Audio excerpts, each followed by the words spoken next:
magiging madilim ang paligid kung hahayaan natin nakasaralang lagi ang ating mga mata. Kaya po, lagi nating bubuksan ang ating mga mata upang makita natin ang liwanag at ang ganda ng ating paligid. Dahil sa muling pagkabuhay ng ating Panginoong Hesus, ang liwanag ay nangibabaw sa dilim.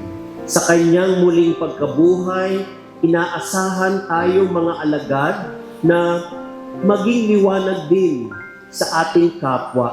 Simula na ang liwanag. Huwag tayong matakot. Si Kristo ay muling nabuhay upang ipakitang mga anak tayo ng kaliwanagan.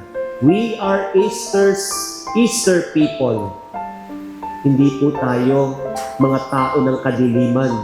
Hindi tayo tao ng kasamaan at kasalanan. We are Easter people. Na ibig sabihin, dapat maghari ang liwanag sa ating buhay, dapat mangibabaw ang kabutihan sa ating buhay, dapat si Jesus ay nasa ating buhay. Dahil siya ang ating liwanag sa dilim.